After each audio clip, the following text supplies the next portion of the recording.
from this for anybody that is missing it. How are we doing today?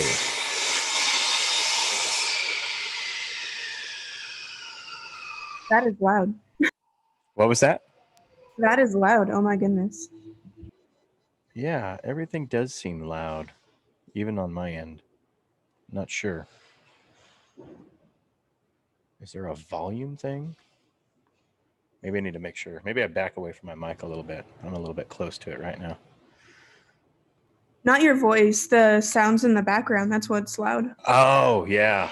Yeah, they're cutting some boards for the MECAG one. They should be done shortly, hopefully. I don't know if I can maybe get my mic to, maybe I can try to stop some of that a little bit.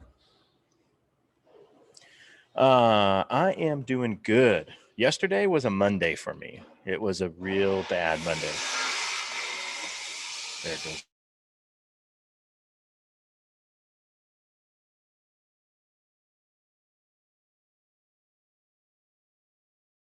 McKenna, you're on mute.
McKenna. Here we go. Okay. Sorry, I wanted to go talk to him and have him stop real quick. So that way you guys didn't hear that. So anywho, yeah. So my Monday yesterday was a heck of a Monday. Had some issues with my truck and all that kind of stuff, but it's over with. Today is a good day. Today's gone pretty well. So I'm not going to complain about anything. So we are going to jump into a little bit of plasma cutting. And I told you guys at the beginning of the semester that we're going to also do some kind of CNC work. And so next week, I'm going to have that information for you on, kind of what we're going to do, how we're going to do that. And then you got some people in the background here. They're pulling some metal. So we're going to go through and show you a little bit about the plasma today. I'm going to show you some cuts and some different things with that. Real quick, I want to share the lab screen with you, or the lab sheet with you, if I can do this. And where is it at? Why do I not see everything? Oh, there it goes. Okay. So a couple of things that we want to try to answer today, with this plasma cutting, some of the advantages that we have doing plasma cutting versus oxyfuel. What are the disadvantages that we have? The kind of material that we can cut. I'm going to show you different types of material. And so we'll kind of go through that stuff. What parts of the plasma need to be replaced because they have wear and all that kind of stuff. So I'm going to show you a couple of different parts and pieces to that. And, we'll go, we'll kind of talk about which ones need to be replaced quite frequently and what things we do to help prevent that from wearing down. What shade resins should we use when we're cutting with the plasma? What do we need? Oh, that's not right. That should say to be able, and that should be a separation. What do we need to be able to operate the plasma cutter? So like what things, does it require? If you think about like oxyfuel cutting, we have to have oxygen, we have to have acetylene, and then obviously the torch setup. So what kind of inputs do we have, with the plasma?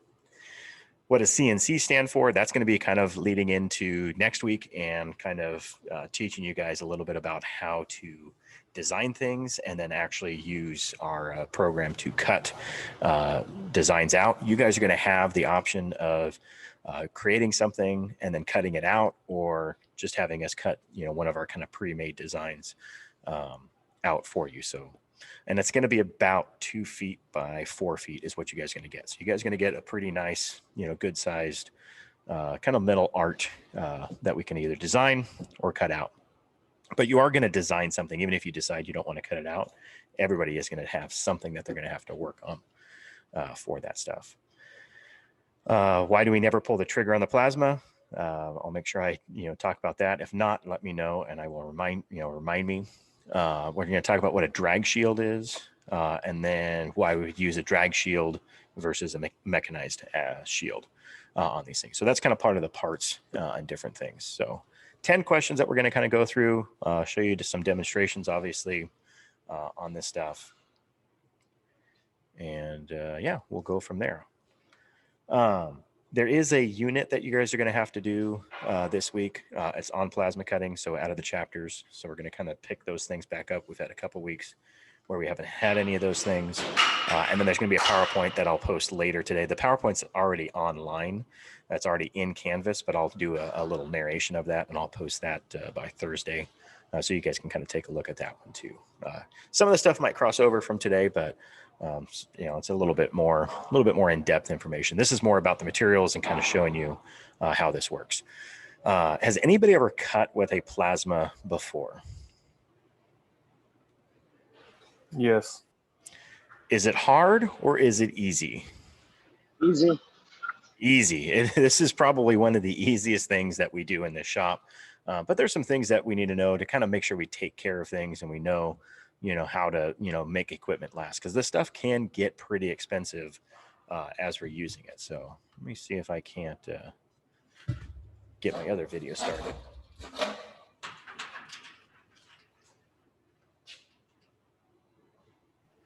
Is that the same machine we used to cut our bar stool? The one that is behind here, yeah. If you look right there, I've got my little setup. You guys can't hear me probably very well. I'll give my account point. So that machine that all my computers sitting on and everything, that stuff is the laser for the woodworking. I'm just using it as a table right now. That's not what we're going to actually be cutting with. So. Oh.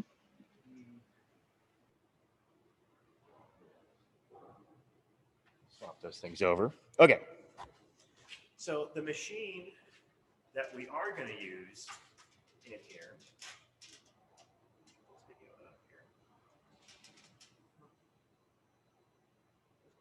Okay. You guys can see that stuff, right? You guys got both cameras. You guys see both cameras on your screen. Yeah. So the one thing that the machine that we're going to be working with right here, this is the plasma. Okay, so this right here is our plasma machine. There's a couple of things I'll kind of go through on the front side of this right now, and then I'll kind of take you guys around the back, make life a little bit easier for us. So on here, we've got really only a couple different things that we can kind of select from. We're going to start off with this kind of far side right here. And I know this camera probably doesn't pick it up very well. So we'll go ahead and we'll get you guys a little bit closer here. So on this side right here, we've got a couple different selections that we can kind of pick from to kind of determine what stuff we want to do. If we go to the very top one right here, if we're cutting expanded metal, which if you guys know what expanded metal is, you've probably seen that on like barbecues and stuff. It's that metal that kind of has big old holes, big gaps in it. And when we're cutting those things, it can be kind of a pain if we're just on a regular setting. So this stuff, it has like an intermittent kind of thing to where you can kind of hit it. It's going to start, it'll cut it. When it doesn't have any metal underneath, it's not going to flow. It's not going to flow that electricity until it touches that metal again and kind of creates that current. We are using electricity on this stuff to be able to cut with everything. So we are using electricity. That's kind of our main source of power. And so we want these things to kind of create an arc, sort of like arc welding, except we want to do the opposite. We actually want to cut with this stuff. This one, the second one down right here, is going to be our kind of standard cut When I get to the gun, I'll kind of show you the differences between this one and that one right there. But there's a little trigger that we're going to pull. You pull that trigger and it's going to allow the electricity to flow. It's going to make a cut. This one right here is a gouging. So if you don't want to actually cut the metal, but you want to kind of gouge some of that material out, sometimes we do that if we're, trying to, make repairs in something. If we've got a crack in something, we don't want to necessarily cut it, but we want to kind of gouge out where the crack is. And then we're going to fill that back in with a weld. But we don't want to just weld on the top. It's going to help get us that penetration. Typically going to use that with like thicker metal, not thin stuff. And this bottom one is just kind of got it's a little plasma cutter, very similar to this one. The difference is on this one, you have to hold the trigger. On this locking one, you click the trigger once and it's going to continue making that cut. And I'll show you guys the differences between those right there. If we go over to this other side, kind of right here, we've got, you guys can see, making sure it was working right. So I don't know if you guys can read that if my camera's pulling that up, but there's a little amperage rating right here. And you can actually turn this little dial and it's going to increase and decrease your amperage. If you're working with thicker metal versus thinner metal, that's where we're going to kind of adjust this thing up. We're going to adjust it down. We can kind of play with it. Some of the settings that you can get into right here, you can adjust kind of your air pressure. We typically don't mess with that. Typically what we're going to do is we're going to adjust our amperages and we're going to select, which setting, like what material we're kind of cutting, or is it expanded metal? Are we trying to gouge? And then do we want to cut and hold the trigger or cut and just let the trigger go and let it do its thing? I'm going to show you these two today. I'm not going to show you the gouging and the other one because we just typically don't use these. For what we do, we're not using this a whole lot. But there's a lot of different things that we can do. I'm going to take you guys around to the back side here.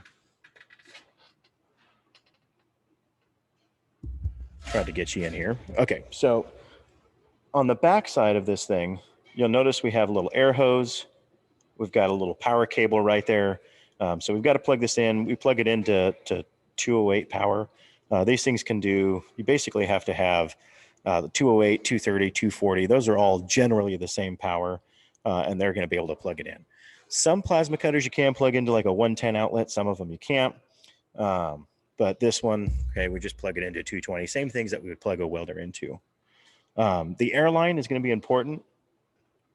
That's going to help make sure that we actually have air pressure that's going to basically push through. And as we, create this electrical current, it's going to heat up that metal. And then it's going to basically, that air is just going to blow that molten metal out of the way. We actually call it a plasma cutter because it actually turns this material into plasma, which is actually the fourth state of matter.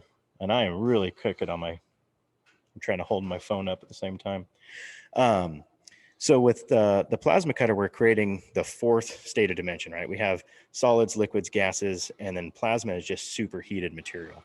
And this thing is going to heat up this material really quickly. You're going to find there's a difference between the oxy-fuel cutting and this one, and the amount of time that it takes to actually heat and start cutting and to make the cut. And you're probably also going to notice a difference in the quality.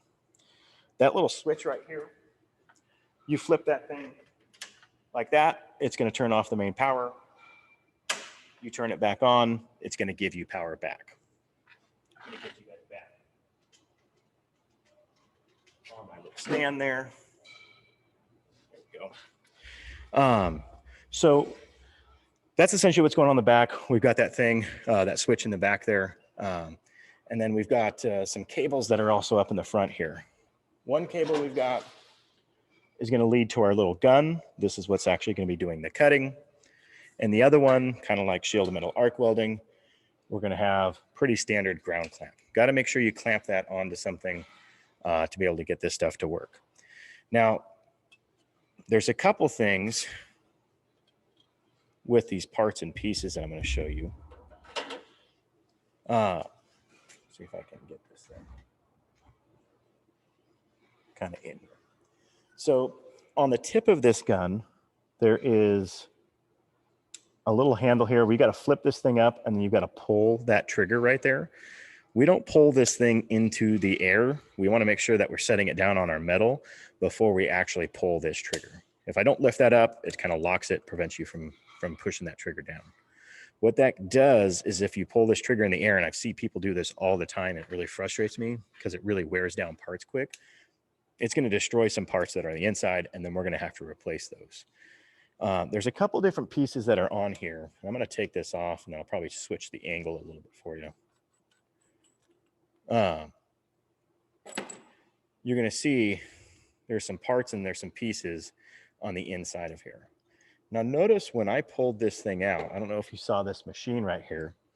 We have this little yellow orangish kind of light that came on. What that's telling us is that there's a fault code, meaning that something is kind of wrong with this machine. If I try to turn this on and I don't have air, it's going to throw a fault code. If I try to, start this thing and my ground isn't there, typically it's going to throw that fault code. If I'm depressing the trigger when I turn on this power, because it's getting depressed, it's going to throw this fault code, and you're not going to be able to do anything with that. The way that we clear that, we have to actually put everything back together here. Oop.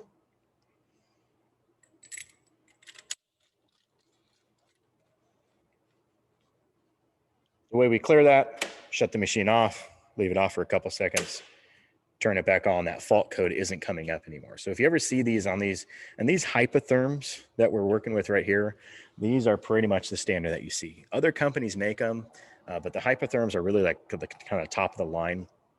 Any companies, a lot of high schools, different things like that, they're running hypotherms just because they are a pretty good quality. They last a long time. And in my opinion, they're kind of the ones that are kind of leading the industry. So we're going to shut that off real quick. I'm going to get myself repositioned here.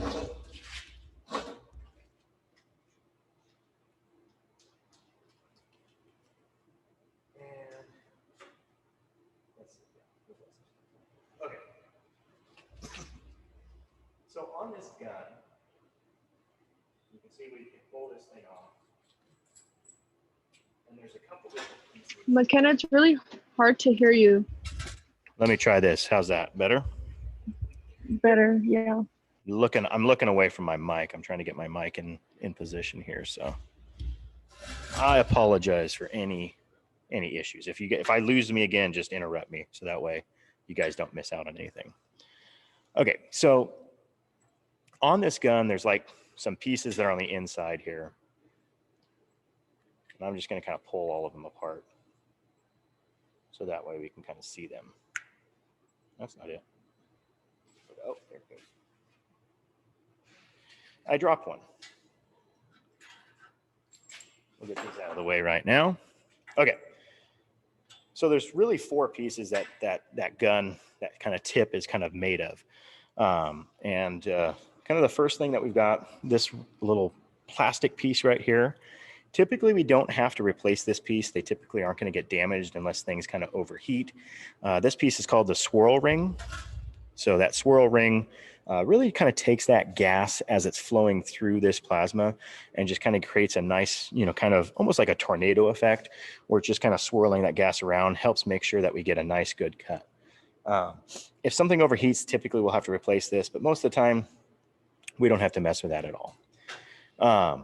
The next thing that goes in, this little piece right here, if I can get my hand out of the way and I can show you guys, maybe I can get it up closer. That is called the electrode, okay? These things will tend to fail pretty quickly. If we arc that in the air, or if we're cutting and we're just cutting, at a high amperage and we don't need that, these things are going to wear down because this is kind of where that electricity is flowing through, is in this electrode. And if we don't have settings right, if we kind of mess around with those things, or we're arcing in the air, if we've got an oxygen supply that has water or moisture or any kind of debris in there, it's going to wear these things down as well. So we want to make sure we have good, clean supply to help make sure that electrode stays in good condition. You will have to replace these things. I mean, they are going to wear out. The more you cut, the more they're going to wear down. So just understand that is one of the parts that we do replace quite often. I want to say these things are around $5 or $6 for each one of these things. And you can burn up one of these tips in a matter of seconds if you're arcing in the air and not getting that electricity to flow through the ground. And what happens, and kind of the next piece that we have, is this little nozzle right here. Okay. So this nozzle and this electrode kind of sit in each other right there. And you'll notice that some of these tips, let me grab a real bad one here. Some of these tips are like really torn up. If I can, yeah, right up there. There's like metal and stuff that's kind of burnt out on these tips. We have to end up taking these things out. We got to replace them. This one's a used one right here as well. But this one's not as bad as this one right here. Okay. This one's just kind of really blown out. It's got a lot of stuff just kind of wrong with it. So we're just going to kind of set that off to the side. We do have to replace them. If you look at the tip on this one, on this electrode holder, okay, you can see it should be kind of a nice flat surface, and there's kind of an indention here. I don't know if the camera will pick that up. There's kind of an indention there, and it's just not, it's not as good. It's not in as good a condition, as, a brand new one. You're going to notice these things when they start to fail on you. You're going to know that they're failing because your cuts are going to be pretty bad. And we're going to see these two pieces that I have here are not brand new, but we're going to see what kind of quality cuts we can get and what we're going to have. So to put these things in, these two pieces, right, the nozzle and that electrode, those two pieces are the pieces that are going to wear down the quickest. You're going to replace these things more often. And I think the nozzles are about $5. I think the electrodes are about $6. Really kind of depends, but you can spend $10 and you can burn through it pretty quickly. So the price on these things tend to add up. So when we're putting these things together, we kind of have our swirl ring, our electrode, and our nozzles kind of all together here. We've just got this little retaining cup right here. These things you typically don't have to replace. Those things are actually going to thread on. All those other pieces just sit in there. This piece threads on, and if you can get this in here, if you could see this little piece that kind of comes out, as we tighten this thing down, it pushes that piece back. And that's what actually created that little fault code for us, is that it basically, it's like a little electrical, button. So that when you have this thing on, it presses it, it tells it, hey, this thing is pretty much good to go. If you have these things off, it's going to throw the fault code on your machine, and you're going to have to clear that by shutting it off and turning it back on. The last piece that we have, this piece is called your shield. Okay, so this is your shield. Sometimes you might hear the term cup, but shield is really the most appropriate term on these things. These ones are going to kind of protect that nozzle from all the stuff that we have. And basically that's all the kind of parts that we're really worried about on top of this plasma here. There are a couple different types of shields that we can work with. This one is what we consider a drag shield. If you notice, there are some lines, there are some notches that are kind of cut out on the tip here. If I can maybe orient this the right way. You can see how some parts are raised up and then it's kind of lowered down a little bit. On this one, there's actually 3 different lines. Some of them might have 4 different style cups for different machines, but this one's called a drag tip. Now, the advantage to this is in a handheld unit like this, we can literally take this thing, we can set it on top of our metal, we can pull that trigger, and we can just cut that. If we want to cut a straight line, we can do that. If we want to cut squiggly lines, we can do that. You can do, pretty much anything you want with these things. But if we want to make designs and stuff like that, that's where like that CNC machine really kind of comes in handy, because it makes it to where it's accurate. It makes it to where you don't have to worry about that. And on those ones, we're going to have these machine or mechanized shields on them. And these mechanized shields, there's a bigger opening in the front. There's no notches for, us to kind of spread or to kind of, to be able to set this thing on here and to be able to cut. What happens when we cut is there are sparks that come out. And on this drag tip, those little notches that are on that tip of those things allow those sparks to come out instead of up into that gun. With this one, we use with CNC machines. There's no need to actually drag it, because that CNC machine retains a particular height when it's running. So it's not going to dive it down into that. It's not going to have sparks that are going to come up. It's all going to be controlled by the computer. And so there's no need to have a drag tip. In fact, we don't want the drag tips on there. We want these mechanized shields on them. A lot of these guns can be interchangeable. You can use them on a CNC machine, and you can use them On a handheld machine, it's just basically you're going to change out that tip. We do have different nozzles that can go in. So these things right here, again, they're the nozzles. We have 85 amps, we have 45 amps, we've got 65 amps, and they're just going to do a little bit better job of cutting like thicker material. The thicker the material, the higher the amps you want.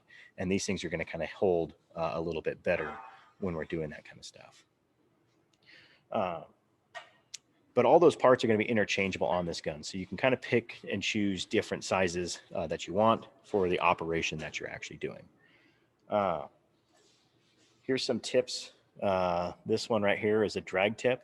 You'll notice we've got a lot of material kind of right on the edge right here. And that material right there is just slag that has been, as we've been cutting, it just kind of builds up into there. It blocks that so it doesn't allow the sparks to kind of fly out. And then, so sometimes we just kind of clean those off. When they get torn up, we'll replace these cups. We don't have to do that very often. And arcing it in the air or anything like that, that's not going to cause these things to really kind of fail. This is just kind of wear and tear after, so much time. This tip right here, this mechanized tip, there's just a lot of, debris that gets kind of collected on these things. There are little orifices on these as well. I don't know if the camera's going to pick that up. Yeah, I think you can see that. So those things help allow for that airflow to kind of circulate, help kind of keep things cool, help blow that molten metal out. These drag tips are going to have that same thing. They've got holes, kind of on the outside. Those holes can get clogged up. We want to make sure we clean them every once in a while to make sure that they're operating and letting that air flow through there. So I think that's everything on the tip. What I haven't said, I know what I haven't said, but I've said it a couple of times, is the CNC machine. Does anybody know what CNC stands for?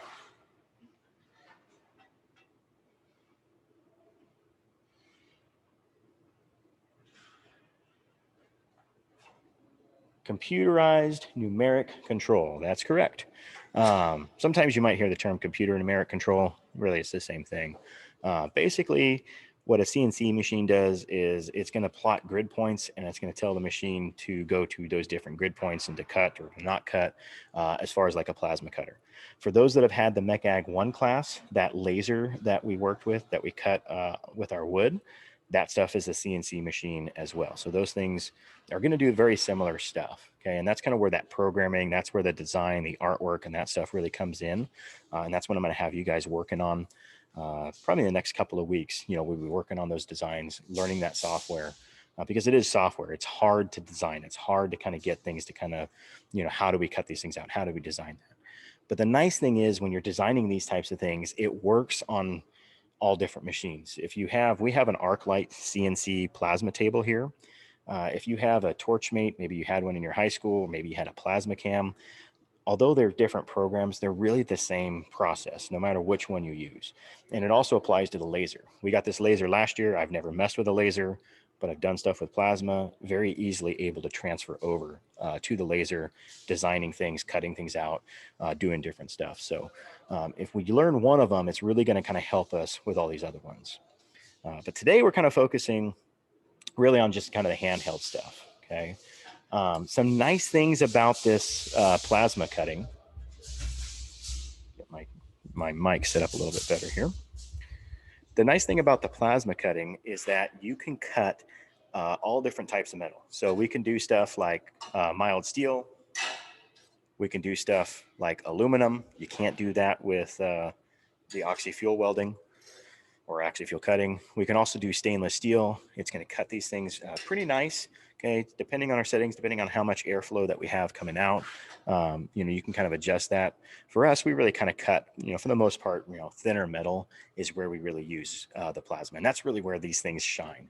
If you remember kind of cutting the thin metal with the oxy-fuel rig, you can do it, but it maybe doesn't get a clean cut. It doesn't, it's not as smooth. So that's where that plasma really kind of comes in handy. Now on our CNC machine, we can cut some thicker stuff. We've got some bigger amps. We've got a bigger machine. We've cut on that table up to 1 inch thick plate. But you're really limited on the thickness depending on the machine that you have. The oxy-fuel torches that we were cutting with a couple weeks ago, you can very easily cut with the tip that we had on. You can cut up to 2 inch thick metal. Okay, so solid metal, you can cut up to 2 inch. Very difficult to get a plasma to cut up to that height or to cut up to that thickness. We got a plate here. We're gonna cut that's pretty thick. It's about 5/8 of an inch thick. So we're gonna see what this thing does. We can kind of mess with some of the settings on there, and we can go from there. So let me get my headgear set up. Where is that? So on these things, you do have to have a Shade 5 lens. That's no different than the oxy-fuel welding. So we're going to have the one camera set up so that way you can see kind of clear. Again, the light through the camera is not going to be a big deal for you. We'll get that stuff set up there. We'll get rid of that glare.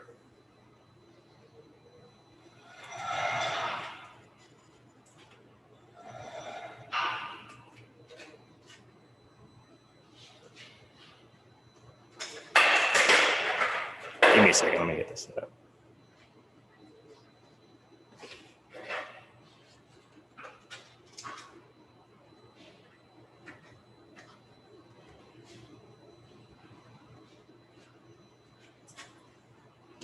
All right, so you can kind of see a little bit in that one. Hopefully this is a little bit lighter than the oxy-fuel stuff that we did last week. I kind of changed up the stuff a little bit so that we can see. But this light, right, it is, pretty bright if you're using it, whether handheld, whether you're on,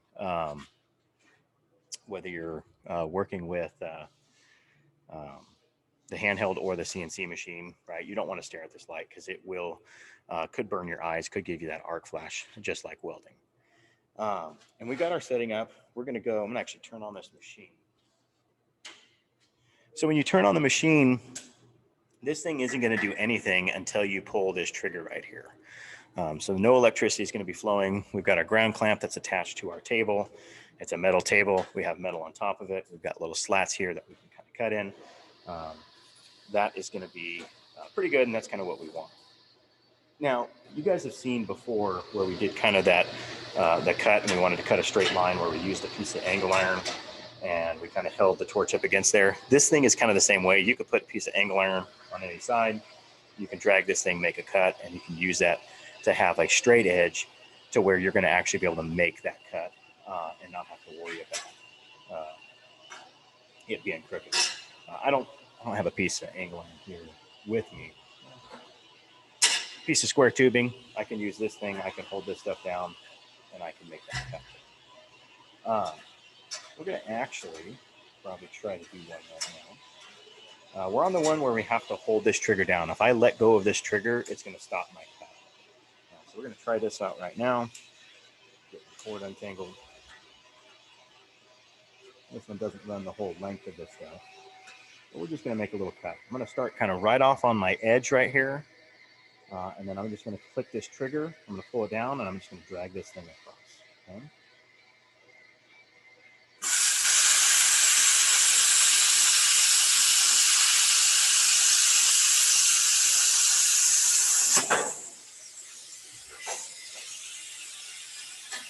I noticed you're not wearing gloves.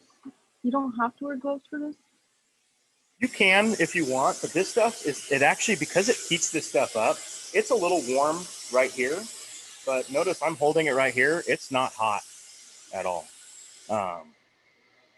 Sometimes it's a good idea because you can, like right at the very tip, it is kind of warm. But this stuff kind of cools down pretty quickly. If you want, you can have like sleeves on and stuff. The UV rays aren't as bad like on your skin. It's more of like the sparks kind of flying at you and stuff. But this stuff, you'll notice those sparks kind of went down. You notice how quickly it starts cutting. We don't have, any of those issues. But, so if you want to wear gloves, sometimes it's a good idea because, if you end up touching this part right here, that's going to be a little bit warm. But like where I'm at, it because it heats this stuff up so quickly, it really focuses that heat right where you're cutting, and we don't have any issues. There's one thing you'll probably see on here. There's some kerf or some slag that's on the back side of this right here. And that resulted because I was probably cutting maybe a little bit too slow. I probably need to cut a little bit quicker. And also, I'm at 40 amps right now, so that's probably pretty good. That's what we're doing. I'm just going to do a freehand one. Maybe I'll use this thing actually. It's going to help me out. I can make that cut.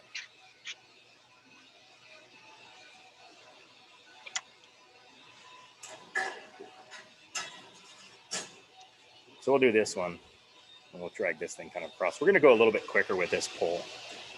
Okay, so I'm going to pull this thing quite a bit faster here.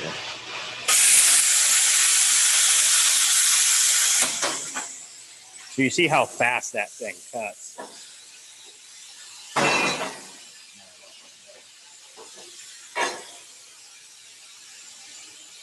This cut is probably, get you guys in this camera here. We're still getting kind of that curve there. I would say that's probably a result of probably our tip need to be replaced. We burnt through a lot of these tips and we don't have, those are like the cleanest ones that I could find. And so we're, you know, we have a little bit of an issue with that. But, you know, that stuff is not hard. I kind of just banged it against the table and it got all that kerf off of there. So we don't have any of that stuff there. If you got a brand new tip, everything's going to come in and it's going to be clean, but that didn't take very much to kind of clean that stuff up. But it's fast. Did Dad know about Leonardo? What was that? I'm so sorry. No, you're good. You can do the same thing. You can cut aluminum with this stuff, and we're not even going to change any of these settings on here. We're going to leave these settings the same. We're going to go through.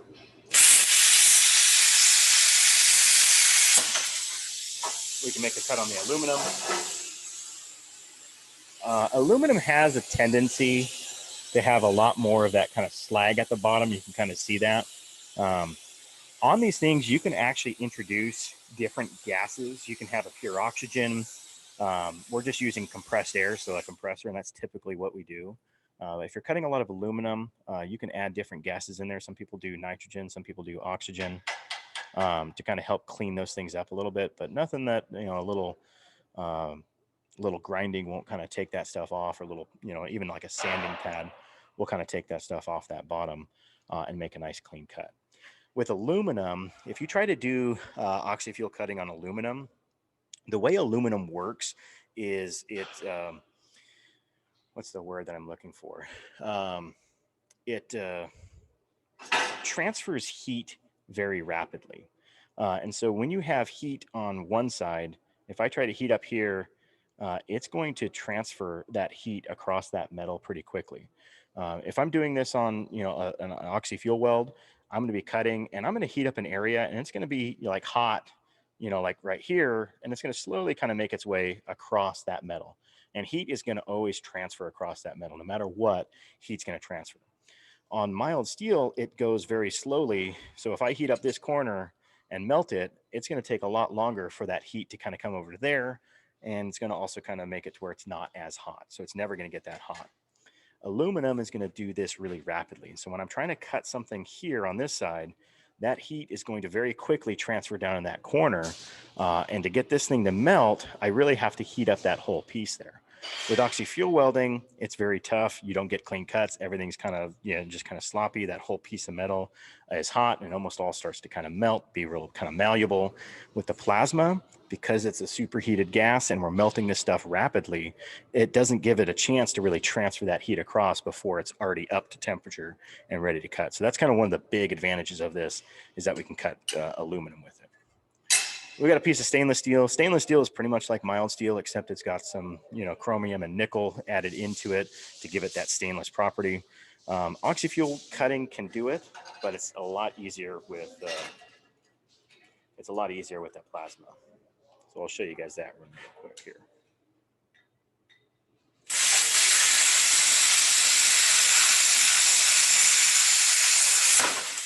You might have noticed some sparks a little bit more kind of flying up. We have to go a little bit slower because this stuff is quite a bit stronger. But again, you can kind of see it's a nice kind of smooth cut. We got some kerf on the bottom of this thing, but nothing that we can't just kind of chip off or take like a little sanding wheel to it and kind of clean that off. There's very little of that. We call that dross. There's very little dross on this stuff right here. So it can cut these things. It can do, you know, different types of materials. It does it quickly. It does it effectively, and does a pretty good job at that. We're going to try to cut this thick piece right here. Again, this is about 5/8 inch thick material. So we're going to take this. I'm going to actually increase my amperage.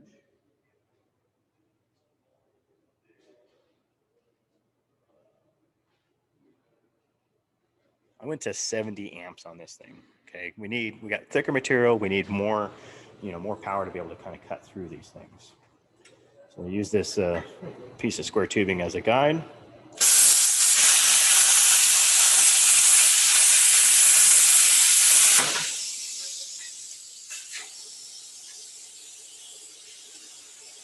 So on this one, you can kind of see the cut that we made.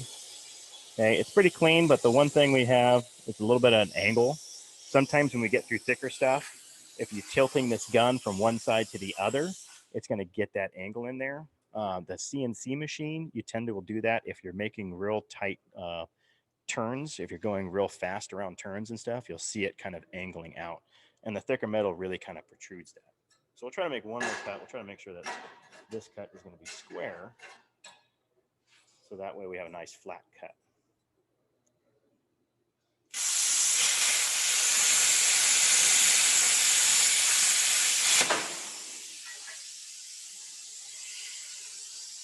Still, I was holding that gun, and you can see we got a little bit of that angle there. Probably need a maybe a bigger amp tip to be able to cut through those things to help, make sure that we're pushing it through. But nonetheless, it still cuts through a piece of 5/8 piece of metal pretty quickly. And you got very little dross or that slag that's on that bottom there. Very easy to clean up. Probably take a grinder to that and cut it, but fairly smooth on that front end right there. You do have to go a little bit slower, obviously. It's a thicker piece of material. So we do have to go slower with this. I'm going to switch this machine down to that locking one.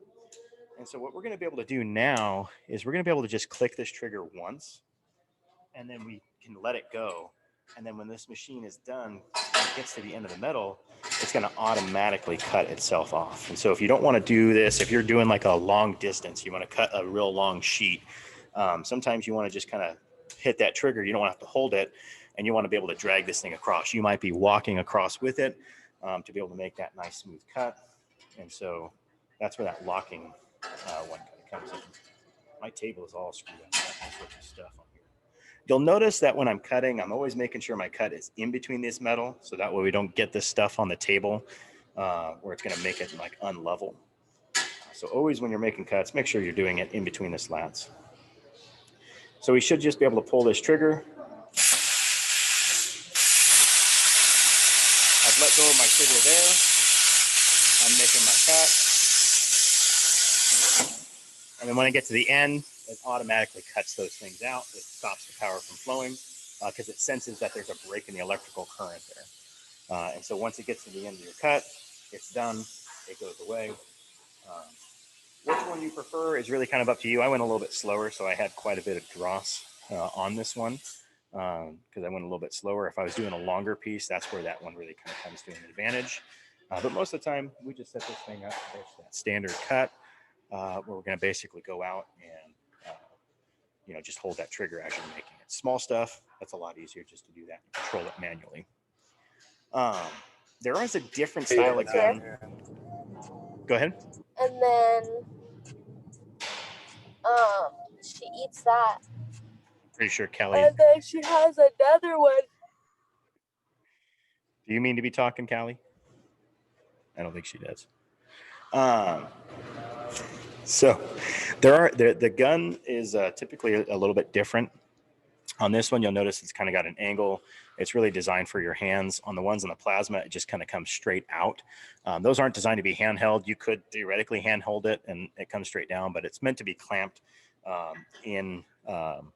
it's meant to be clamped inside of the machine, of the gantry system that's going to kind of run around. Have I shown you guys the plasma, the CNC plasma? I don't think I have.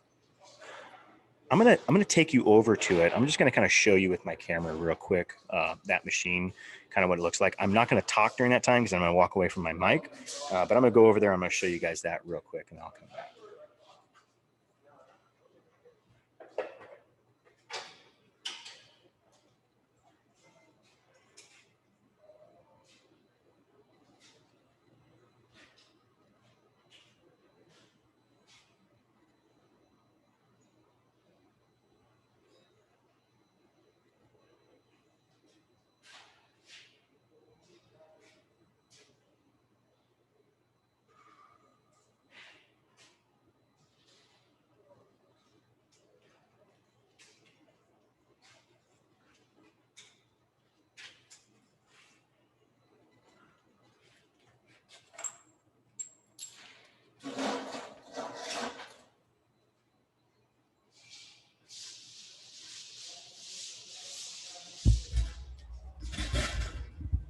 Okay, bring you guys back in here. So on that plasma, you kind of saw like we have a computer that's attached. It's got its own dedicated plasma that's attached to it as well. And then the whole gantry system, you saw the little torch tip that I kind of pointed to, where it's just kind of straight down. It's really the same exact thing as that handheld. The difference is we're using these mechanized shields instead of these drag tip shields right here. Okay, so that's kind of the biggest difference that we have, with those. But otherwise, they're really kind of the same thing. But instead of you controlling it, that computer is going to do it, do that work for you. It's going to make it easy. The tough thing on that plasma, on that CNC, is getting the design, getting that artwork, getting your lines right, and making sure you know what's going to pop out and what's not, where the negative space is. Sometimes if we're doing letters, you might have parts and pieces of the letters that drop out. And so we have to be kind of cautious of that. And so really a lot of the work on the design stuff really kind of works in the computer where you're actually putting that stuff together. Going through and actually making the cut once you have your artwork done, it's actually pretty simple to do that stuff. And we'll show you guys that process on there. When we do get down to that and we get our artwork done, you guys can schedule a time with me if you want to come in and you want to take a look at that. You can schedule a time with me, we can do that. I want to kind of review artwork and all that kind of stuff with you beforehand, make sure that everything looks good before we do that. But once we get that approval, once I look at it, I'm like, hey, that looks good, I think that's going to work, we can cut it out. If you want to cut out like one of our American flags or something like that, we can do that. That artwork's done. Like I said, you guys are going to have to do your own kind of artwork, whether or not you want to cut that out or cut something else out is kind of up to you. But we can come in, we can schedule that. I can have you guys come in one-on-one because you're picking up material. It doesn't take very long to make those cuts and doesn't take long to go through that program. If you don't do that, or if you're far away, you can, I can cut it out for you. And then at some point you can just come and you can pick up your artwork there. So it's kind of one of the advantages. You guys did have to pay, a lab fee for this class. So I want to make sure I give you something, out of it because, normally you're using. White boy.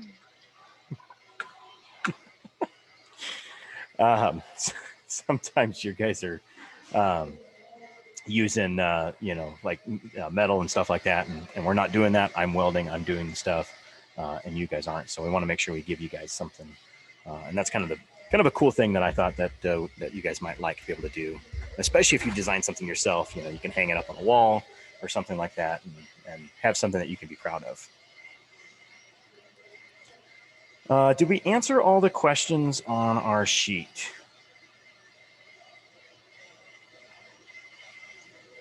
Can I, what do we need to beagle to operate the plasma cutter? Yeah. It should say be able to. Oh, I was like, beagle. Yeah. We like dogs here. You like dogs? I like dogs. I love dogs. Yeah. I don't like cats. Oh, that's terrible. I love cats too. Not a big cat person. Yeah. So what was the question again? To be able to operate the plasma cutter. So that's the things that we need to plug in. We need electricity and we need air. We need an air supply, whether that comes from a tank or like a compressor that's, just kind of compressing, the air in the environment. You need to have really those two things. And that's that brings me to another disadvantage. And I know I talked about a couple of them, but versus like oxy-fuel cutting. With oxy-fuel cutting, we have a cart. We could have those things attached to a truck.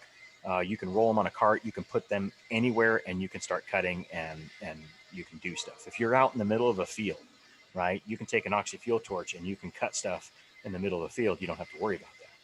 If you're trying to do plasma cutting, you're going to have a generator that's going to generate that electricity. You're also going to have a compressor that's going to do compressed air, because without those two things, you're not going to be able to cut. Obviously, you've got to have the machine and you've got to have, the parts of the machine and all that kind of stuff, right? That's not really what that one question is looking for. That one question is like, what kind of outside of the machine, what do we need? And the two inputs are electricity and compressed air. Also, why should we never pull the plasma when it's not touching metal? So on these, let me see, this electrode right here and this nozzle right there. when you're, taking that tip, and if you're touching it with that drag tip, you touch it on the metal, you drag it, right? Right. What that does is that gives you the arc gap essentially that you want. If you think about like shielded metal arc welding, it gives you that arc gap, and it allows that electricity to basically flow from your electrode through your nozzle and then down to your metal to make that cut. If you don't have that metal, what's going to do is it's going to arc on itself. And between these two pieces, it's going to arc on those things. And that's where you're going to get a lot of this wear and tear on these tips here, where they're just going to kind of wear down on those two pieces. And you can destroy a tip within a matter of a couple of seconds if you're just sitting there and you're clicking the trigger. And I've seen students do it, and it bugs me so much, but I've seen students do it because I want to see it arc. And you see a little bit of a flash, but the electricity is going out, it's going back through between these two tips. Okay, so always pull the trigger when you're on that metal, so that way you're completing that cycle. If your ground clamp isn't connected, it's going to do the same thing. You're going to have the same issue where it's going to arc on itself and it's not going to cut. And you're like, what's going on? Well, it's your ground clamp is not connected. You got to make sure that you connect that ground clamp as you're working. So. And then last question, what is the drag shield? Is that the one that covers your eyes, or what is that? No, what you should have on your eyes is like what I got on top of my hat right here. These are cutting glasses, right? They've got that, these are shade 5, so they got that green tint to them. That's what's going to cover your eyes. The drag tip right here versus this mechanized, well, I call it a drag tip, but it's a shield, right? It's not, I mean, sometimes you hear the term tip and I kind of, I get in that mode. But that shield is really kind of covering your electrode, right? So it's covering your electrode and your nozzle from having a bunch of stuff coming back into it, any sparks that are created and whatnot. And then just the difference between the two is that this one on the top, you drag it, that's going to be on a handheld. This one's going to be on a CNC machine. Okay.